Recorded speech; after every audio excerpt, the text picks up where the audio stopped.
This is Soccer 101 with Moon and Rocchio. Welcome back to the pod. St. Louis City SC fell 3-1 to Minnesota United at the CITYPARK. We'll dive into it a little bit. We'll talk about where we are on the table. No, we are not eliminated yet. Technically, mathematically, spiritually, yes. I'm spiritually defeated, and I feel the city and the fan base is as well. Rocc, how are you, man? Never mind soccer for a second. I'm doing great. Good. That's all you got. I'm doing fantastic. I mean, the year 2024 will go completely playoff-less for all three teams in St. Louis. It's fantastic, Moon. I love it. It's been a great time to talk sports in St. Louis. It's a rough go, man. I can't imagine what you guys are dealing with over at 101 ESPN. But you know what? Blast of a time. Yeah, I mean, maybe it's not a bad thing for as far as radio. I'm sure you have a lot to complain about. Everyone loves hearing that. Yeah, I mean, listen. What do they say? Misery loves company. There you go, yeah. There's got to be some silver lining in the misery of a St. Louis sports fan right now, as far as camaraderie goes. You know, it was hard as this last match, Cedric Teuchert started off with a goal in, the third minute, fourth minute, something like that? Fourth minute, yep. It felt great. It was like, all right. Hanging, brother, we're hanging in there. And then it was just all downhill from there. Then what happened, Moon? 3 unanswered goals from Minnesota United, a team that we should have beat on the field. And you know what? And again, my buddy and I, Dan, just go back and forth with this. Like, the heartbreak of all of this is we're fielding a better team than our opponents. We're losing to teams that we should be beating. And I hate beating to say teams that you probably shouldn't be taking 3 points from. Yeah, and I hate to say that so simply, but that's the heartbreak. It's not the losses. It's the losses that shouldn't be happening, especially at this point in the season. Total bummer, man. I'm not sure what else to say as far as takeaways go. I mean, it's crazy because the game was kind of a microcosm of the entire city season. Because let's just look at the 3 goals. Goal number 1 is a turnover by Edward Leuven that they get a goal from. And I mean, how many goals have we seen this year that have come from turnovers in the midfield?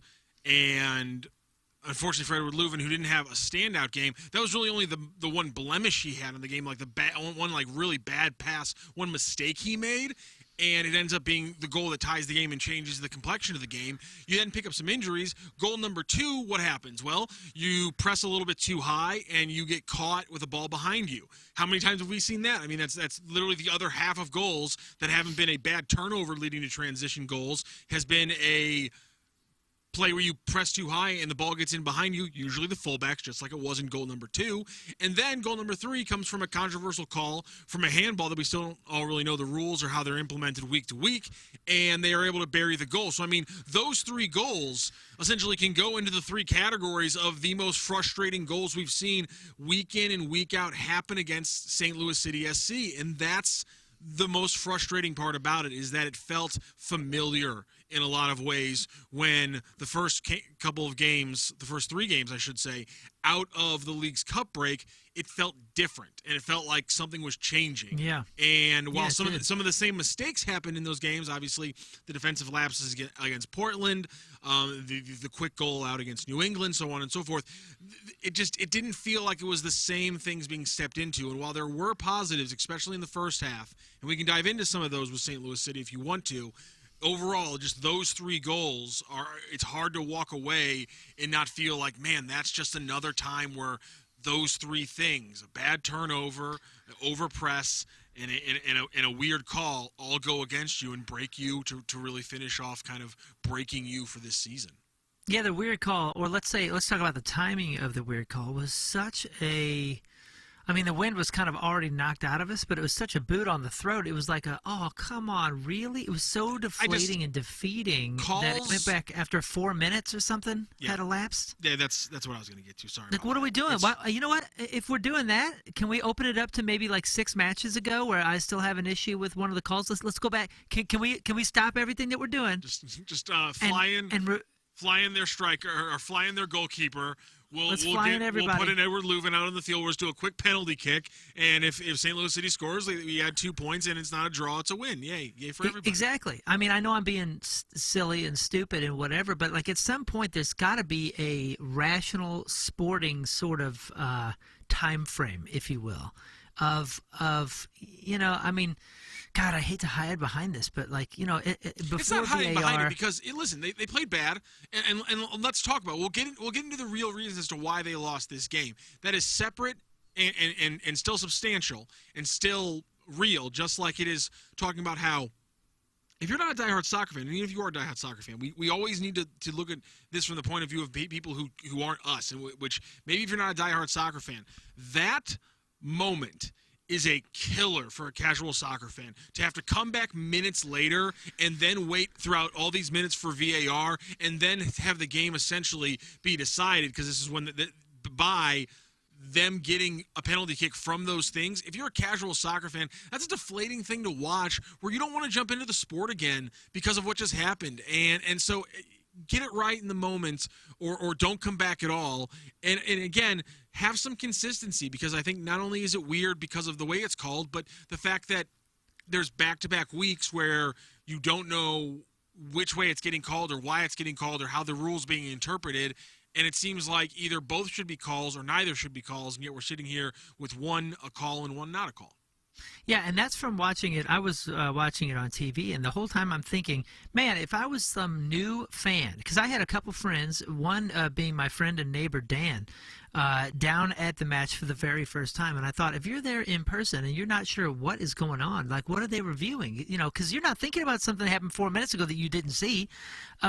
And so I was wondering I was going to ask you if you were there, how did it feel in the stadium? Obviously, you're a bit more abreast to what's happening moment to moment. Yeah, it was weird. Right, very strange, right? Like you're not only killing the momentum of the game, but like the whole and atmosphere. They weren't explaining it. The other thing is that's what I mean. Is when the whistle that they blew, a play had just happened where the ball was in the box of Minnesota United. So the ball was in Minnesota United's box. They blow a whistle. They say they're going to a VAR review, and I'm sure there were some casual City fans who were thinking, "Oh, much like the time last week 2 weeks ago against New England, where you're thinking during the first few seconds of the review, oh, they're reviewing to see if City's going to get a penalty here. And then you find out, actually, no, they're double checking to see if they should be calling a penalty against City."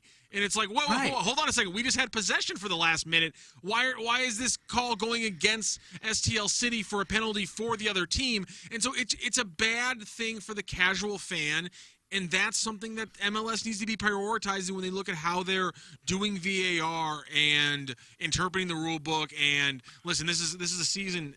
Let's not forget what happened at the beginning of the season here, which was the ref holdout and strike. Right. And things are supposed to get better. And yet again, a weird call and a penalty going against City is a literal chunk of this season. It's something you can look back on that happened multiple times, not just 2 or 3 times, but a dozen, more than a half dozen, almost a dozen times throughout this season. That it kind of mars certain games, and it's unfortunate. They just need to get it right. And I'm not saying either both are penalties or neither are penalties. And if both are penalties, fine. I'm fine with that. And it's the same thing with the Klaus call, because we put in a pool report to the refs to explain the rule.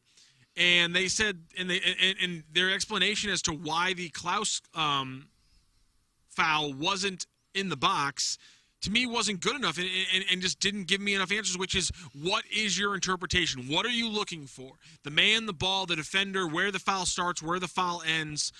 Essentially, they said that the foul ended not in a position where it was a penalty. I disagree with that. If you're using it, because that's why we asked the question. We phrased the question: what was the deciding factor in not calling it a foul? Was it where the penalty started, or where the foul started, where the foul ended, where the defender was when he started the foul, where the defender was when he ended the foul, or where Klaus was, or where the ball was? We asked all those permutations to say, how did you decide on that not being a penalty? And essentially, what we got was the action did not end in a spot that made it a penalty. And I simply disagree with that interpretation.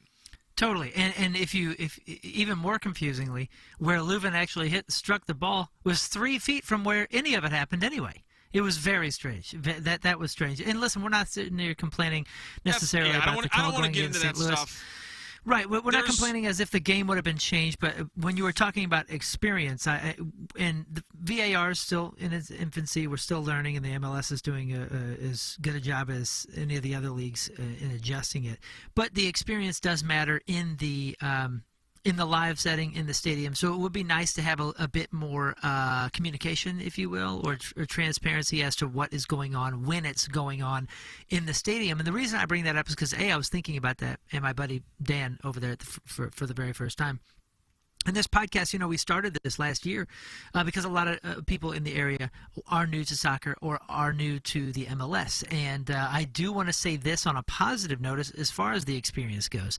I got this text when Dan returned home with his family. He said, dude, that was one of the coolest sporting events I have ever been to. They do everything right there. We lost, but still had such a great time. So kudos to St. Louis City, CITYPARK, and all of that. Obviously, again, young league, VAR is new. We're not saying these things to crap on the league or any of that. We're just saying, from a fan and a professional broadcaster's perspective, let's see a little bit more effort go into the on-field communication. And my thing is, for what would happen reviewing a 4-minute play. It's not like you're the first league doing this. The NFL's been doing instant replay since the early mid '90s.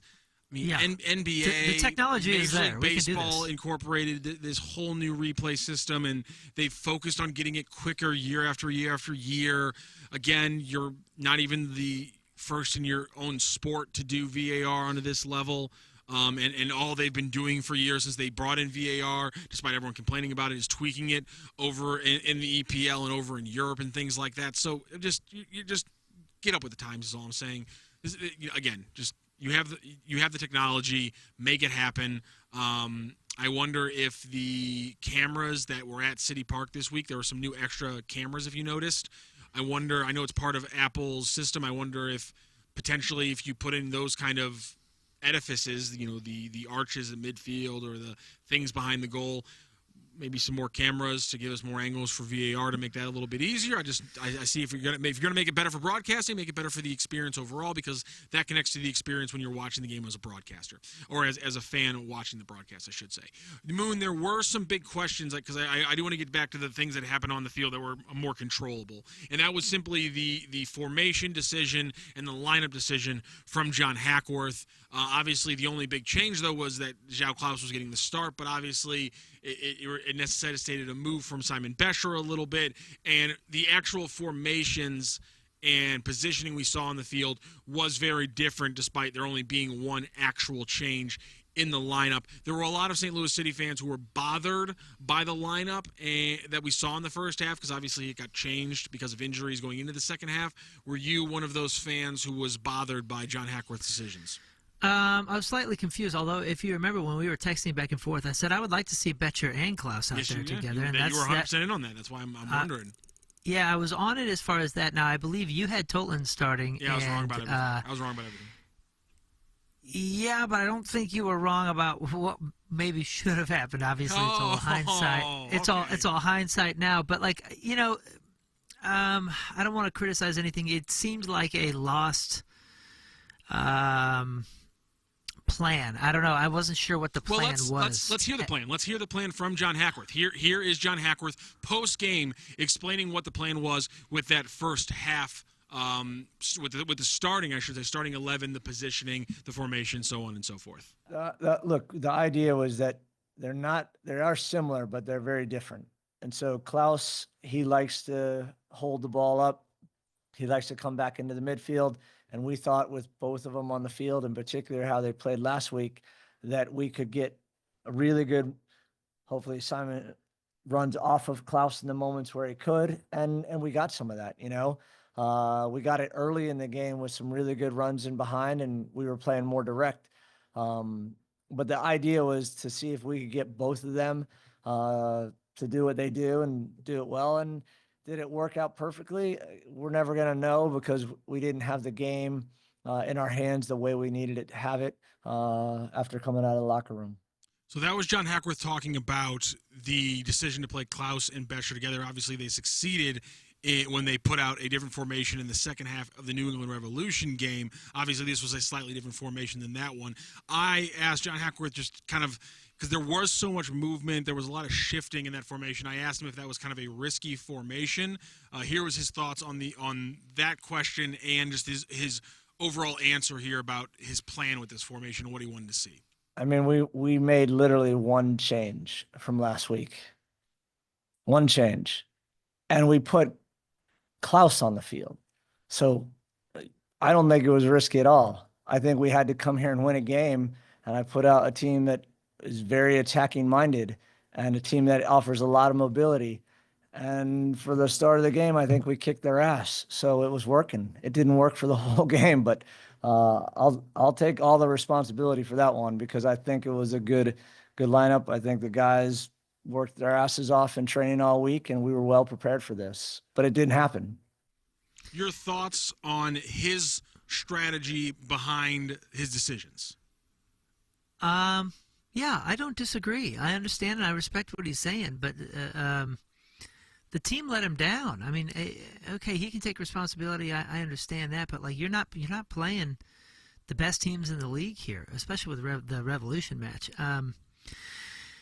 I don't think I would have done too many things differently. And like I said, I was hoping to see Betcher and Klaus out there together doing exactly what he said he was hoping to see them do and planning on seeing them do. I just saw a lot of space that wasn't covered. I didn't see motivation. And, you know, I hate to say this and bring this up again. We were talking about ruthlessness or that word being kicked around a couple of weeks ago. And I was like, dude, yeah, we haven't even seen a flash of ruthlessness from this team yet.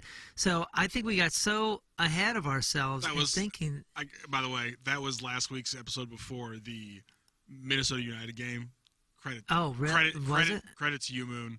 That was a good call. That was the promo video we put out for last week's episode. Was you talking about the lack of ruthlessness? And buddy, if there was something lacking on Saturday against Minnesota, that was it.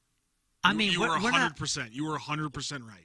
If ruthlessness is 100 on a score sheet, we haven't even taken the test yet. We don't even have a score for ruthlessness yet. And I'm not saying that in an insulting or a dramatic way. I'm saying, like, you have got to have at least a couple people out there looking like their lives depend on it, and everybody's they're just playing. And I don't feel like we're trying to kill games. I don't think we're trying to kill halves. I'm just not seeing...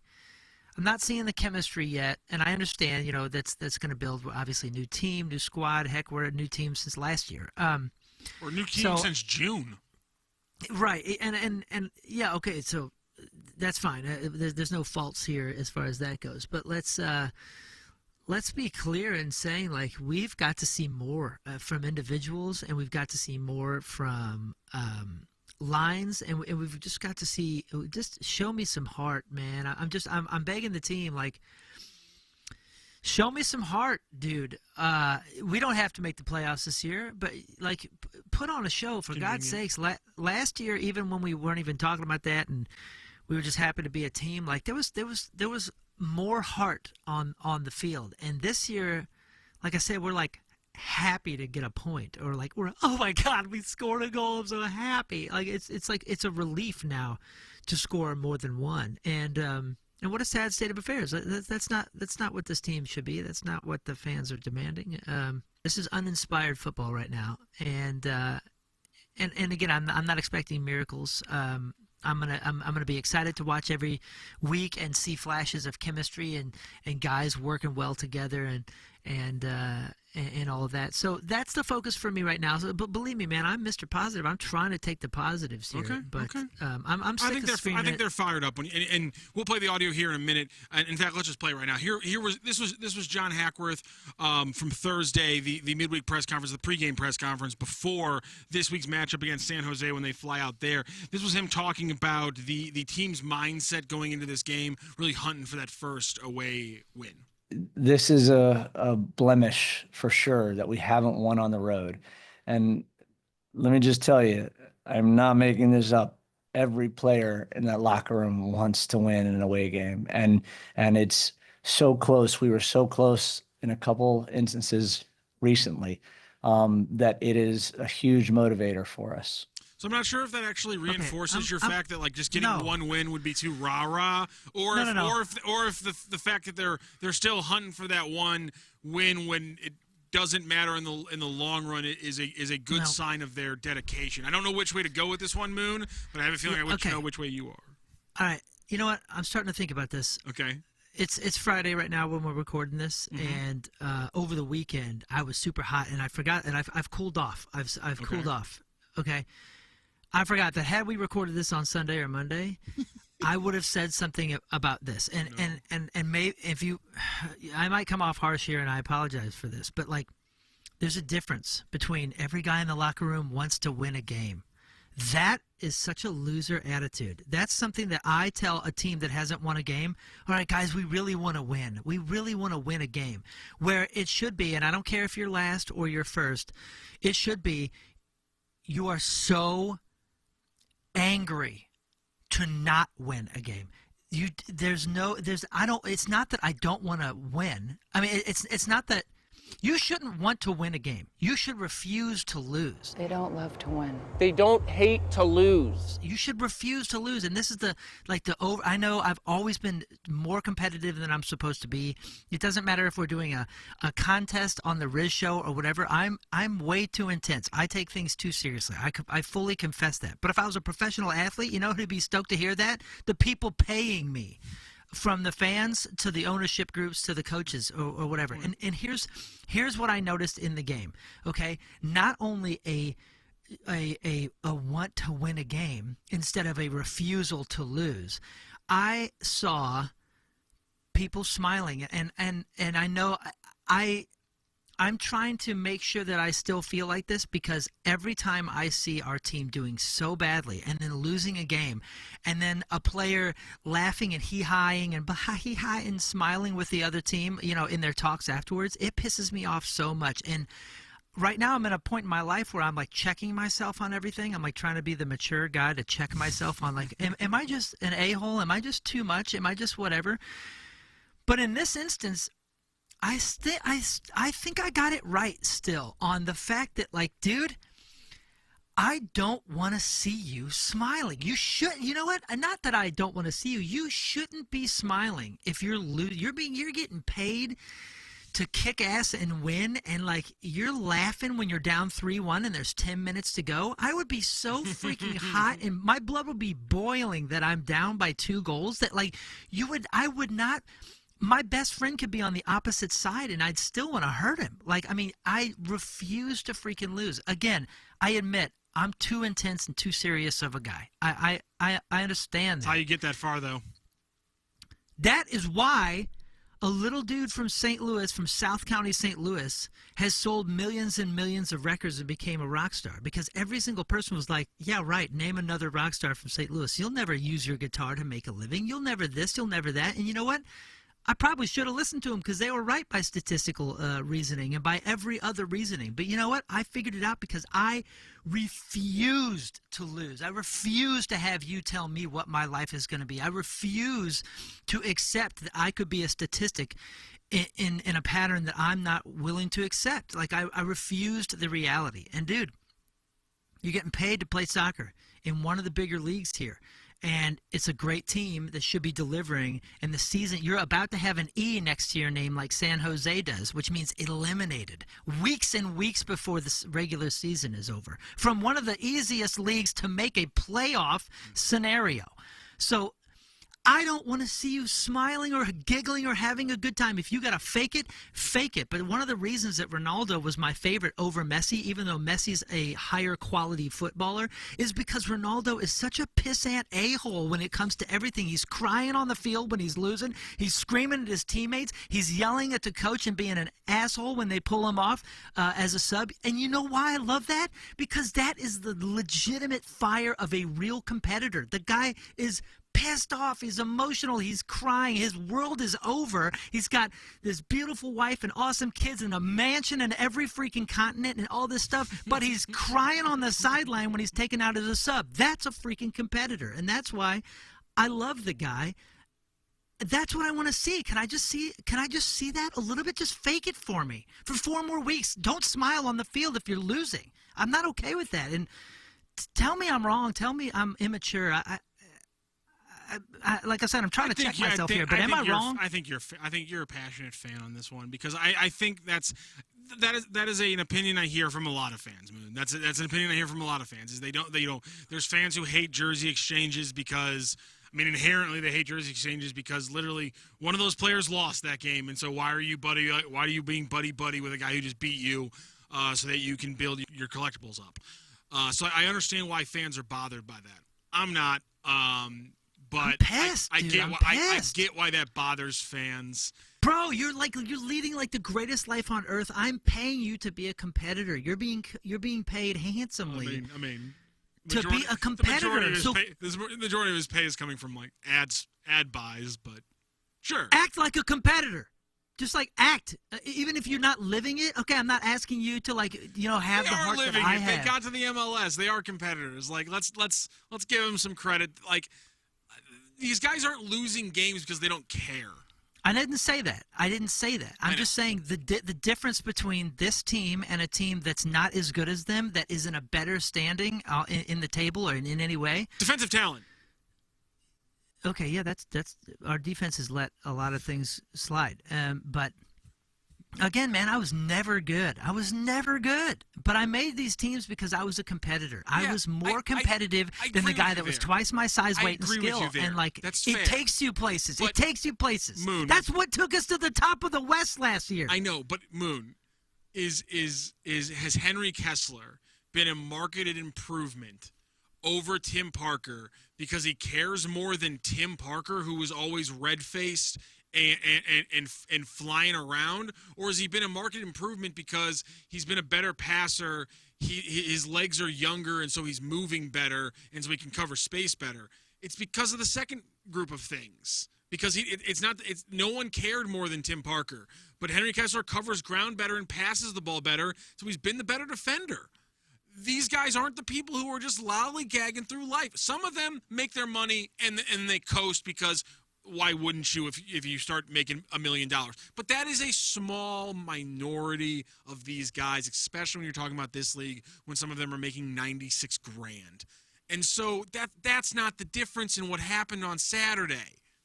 Is my thing. It's a factor, but I just don't think game by game is that what we need to be talking about with why this team faltered. Oh. Now, long term, long arcs of a season, even half seasons, you can talk about it because clearly something was going on with the players' mentality in the first half of this season that led up to the changes that happened on July 1st. But I think it's just harder when you talk about a game-by-game evaluation. Clearly, 6 month, 1 year, you're 100% right. I think you can evaluate and you should evaluate that kind of mentality across a team. But game by game, especially right now, I just don't know if that's what I want to attribute this team to, just missing that extra 5%. I understand what you're saying, and I totally respect it. And most likely, you are 100% right.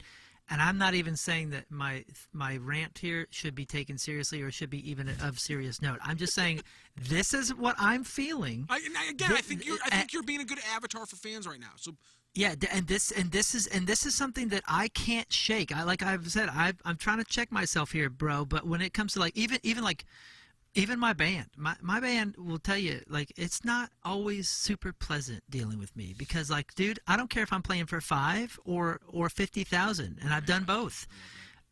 I deliver because, it's my responsibility, and I take responsibility seriously. It's my responsibility as an entertainer to take a stage and, okay, entertain me. And if I half-ass it, I'm just a chump, and I shouldn't even be allowed to up there. You gotta deliver. And I know what you're saying, and you're probably right as far as the 5%, or is it going to make a difference? But then the more and more I think about it and back off of my own stance, I come right back to it with a fury because, the teams that I've been a fan of, the teams that never should have won the Premier League that did. They did, and because it was a cultural thing, it was established in the fabric of the spirit of the team that you just don't lose. Can I ask for an example?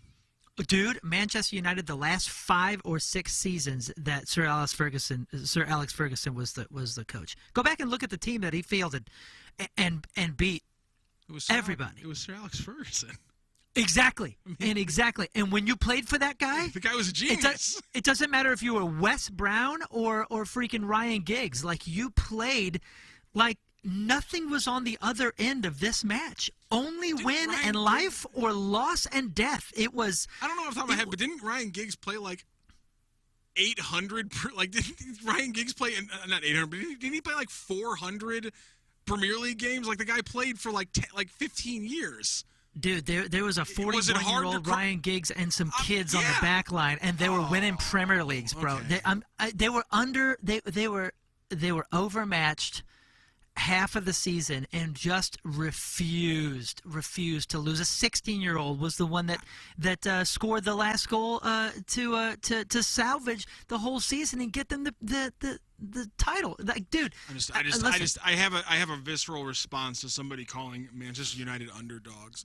I can't honestly, I can't let that happen, Moon. What the hell are we doing? You don't know what you're talking about. The hell are we doing here right now? You don't know what you're talking about. It was Manchester United.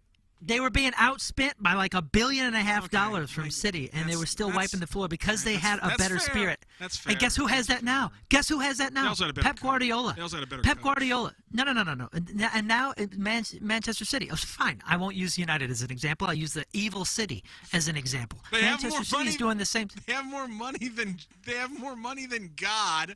But and I'm not the best talking tactical coach in the game right now, or one of them, because he's shown a few cracks, but still, it's Pep. It's Pep.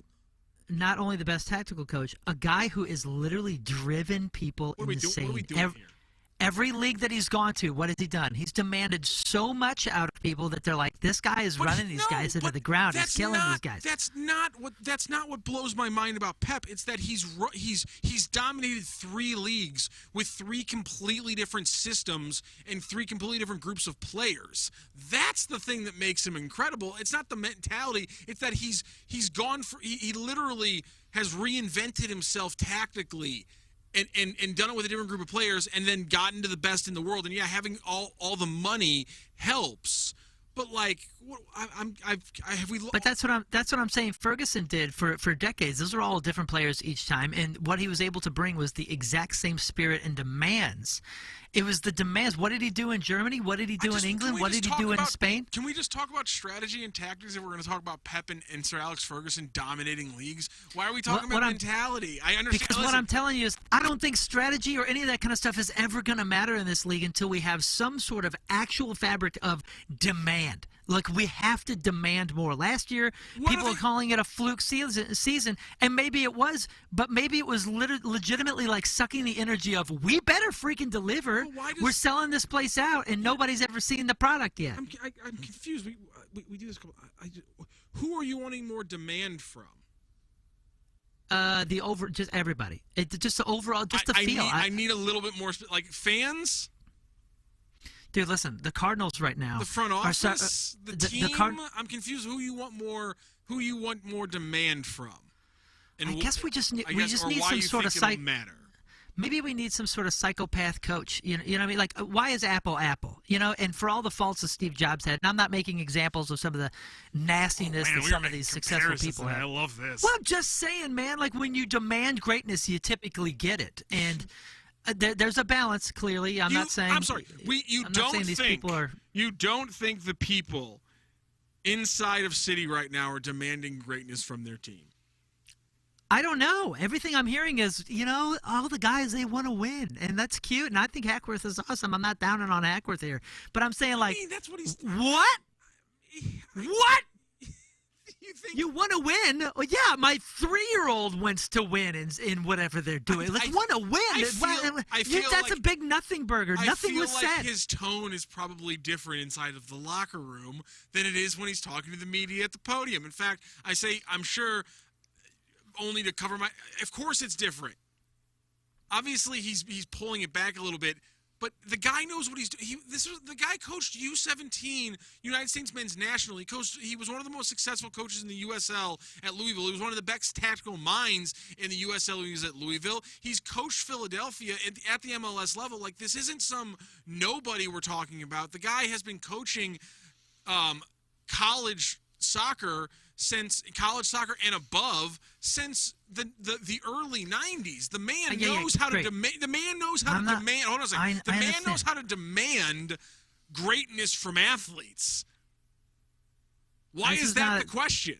This was not a shot at him. I just used the position. It wasn't a shot. And again, you're being a great job of being an avatar for the fans, because this is what we get after games where they lose, where it's like, this isn't why are we dumbing this down from the question of actually there were two teams of professional soccer players who got paid to spend the last week preparing to beat each other, and one team did a better job than the other one? Why do we have to get into this mentality mindset where it's like, well, obviously City lost because they didn't care as much, the mindset wasn't good enough? No, they got beat on the field. This is an X's and O's game of chess, as you always say, chess not checkers, and sometimes you get outmaneuvered, but that doesn't mean that doesn't mean you got outmaneuvered because from Tuesday to Thursday you weren't giving it all in the film room because you didn't care enough. I'm not saying that's not a problem with certain players, but we don't know, so we can't drill into that. And so trying to get into that week after week after week of like the mentality here is the reason they lost. The fact that we're not demanding wins is the reason we lost. No, the reason they lost is because after they put out a four-man system that was supposed to break down the box at the top of the attack, they lost two players. And they had to go to a straight 4-4-2, and then they got two goals that were kind of fluky against them. It was 3-1, and they weren't able to punch into the attacks. Like, that is what happened in the game. Why are we talking about things we don't actually know that happened? Because I'm going to circle back to the very beginning of the podcast when I said, what hurts the most is that we're fielding a better team than our opponents. I'm watching the league. I'm watching these other teams. And it has nothing to do with Hackworth's strategies or any of that kind of stuff. I know the guy's a smart guy, and he's been great. I mean, again, they're better. They got better with the offensive additions, but their roster A to Z is better. But it's not that much better or 100% wildly better than Minnesota United, whose players who are having a better second half under a coaching change and who have had some big-name players who have really started to add goals. I'm not saying – and again, the thing is you beat LA Galaxy 2-1, so clearly a differentiation in talent in this league isn't always the deciding factor and doesn't always tell you that one team is just completely – inept. So what should be the deciding factor, if not an absolute ruthless passion? They made mistakes tactically. But we're talking about a season. Never mind last week. I'm talking about the season. We're freaking second to last. We're about to be eliminated. We're with San Jose, who has 18 points right now. Those are our buddies. That's who we're rubbing elbows with. This trash. I acknowledged this early in the podcast. The first half of the season was clearly marred by a mentality problem. Clearly, there were players who were not getting along and were not agreeing with what was being made, with the decision that were being made by the head coach. Hence, why a decision was made on July 1st to fire that head coach and go with a different coach. But now, the second half, I don't want to talk about that because everything we've seen, the locker room's getting along fine. And now I want to focus in on the X's and O's issues and the problems that are actually on the field. Much like last year, the thing that probably led to the locker room issues that marred this year was probably the fact that they couldn't win a game in the second half of last year, probably because of tactical problems. That was a tactical issue that led to a locker room issue. I honestly think that if anything's going to be the bigger problem, it's always going to be wins or losses on the field. And again, I think those get down to two teams of professionals getting paid a lot of money who are trying to win. One of them simply outsmarts and outlegs you a little bit. But it's not – at this level, it's not about who cares more. This isn't high school sports where you berate your team at halftime that the other team cared more, and that's why they beat you. I don't believe that plays out at the level of professional athletes more so than a week of preparation from 30 people across your staff and 30 people across their staff, and then 20 players all getting paid a fair amount of money. They get paid too, and sometimes it comes down to just mistakes between the white lines. That's what happened to City. The formation change they used was trying to overload Minnesota in the middle, and it worked to get the first goal. And then the other three goals that happened against you were your own stupid fundamental mistakes that you've been making the entire season. That's a tactical issue that we can talk about that has also been an issue from day one that isn't mentality and has nothing to do with the locker room. They don't connect enough passes. They have stupid turnovers, and because of the high-pressing scheme, they're out of position when they make those turnovers, leading to a lot of goals. Yeah. Sometimes I it's get that it, man. simple. Listen, I get it. I want to be friends with these guys, and I would love to be friends with some of these players. You know, I'm sure we have a lot in common. It'd be really cool to be friends with famous soccer players. But at the risk, which I know it's going to cost me, and that's fine. I know I'm an a-hole. I'm the worst. Hate me, please. I deserve it. I'm the worst. I just want more old school. I'm just super upset. Oh God! When Get we're off losing, your lawn. when we're losing and they're smiling, I'm not okay with it. said that. Call me old fashioned. Yeah, I will. That's where I'm at. Maybe I'm totally wrong. I'm confessing to you that I have an issue. I have a problem Oh my God! with you being cutesy and happy on the field when you're literally losing a match. I have a problem. I was I'd like to confess. I was gonna avoid all of this podcast. Damn it, Moon. This is what made the podcast. You know what? F it. We got a match coming up on Saturday. Let's talk about it real quick. It's a preview. It's San Jose, literally the only team in the conference who has already been mathematically eliminated. So let's see how the tactics go with the guys that want to win a game. It's going to be interesting to see how he chooses it. We found out in yesterday's press conference that his nickname for Rasmus Alm is Hope. And so honestly, I really think that alone is telling me that Rasmus Alm is going to start this game.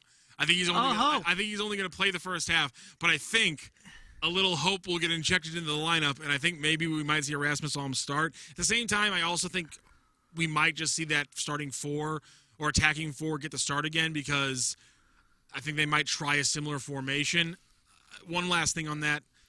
If you hate that formation because you think that Simon Bescher playing outside wide on the right is dumb, well, then all I have to say to you is it's a good thing he didn't actually play outside on the right very much in that formation. That's all I have to say about that one. I think there's a good chance we see something similar again. I would like to see Ulm get a start.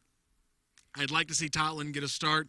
I don't know if we're going to see either one of them. I do think, based on the fact that Nielsen seems like they're out, Kessler has to go through concussion protocol one more time before getting cleared, and that's not 100%. And Durkin has a knee thing. They don't want to be cautious.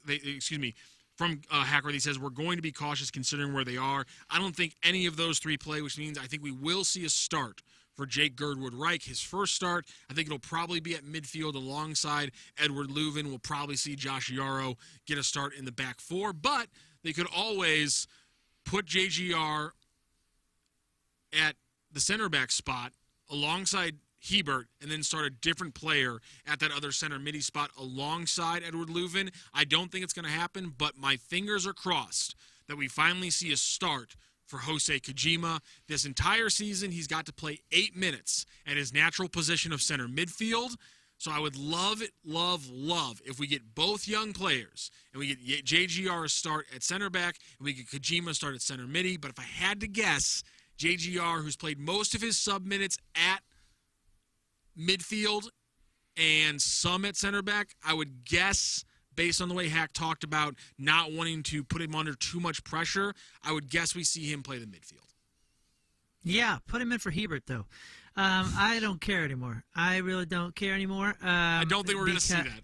I don't think he's going to start. I don't think he's going to start there. But all right. To be honest, I don't care anymore. I love you. I really do. I love you all. I don't care because in the last 3 weeks we've gone from the word ruthless with a question mark to hope, and that's so cute and fun. And I'll see you on Saturday. Okay. It'll be a fun one. They face off against San Jose in San Jose as the battle for the bottom continues between St. Louis City and the San Jose Earthquakes. Obviously, this is the team they beat up on for John Hackworth's first win as an interim head coach, and we'll see if they can get their first away win of the season against the Earthquakes. Yeah, I'm not going to scream gold, brother. I'm gonna scream stay alive! Stay alive!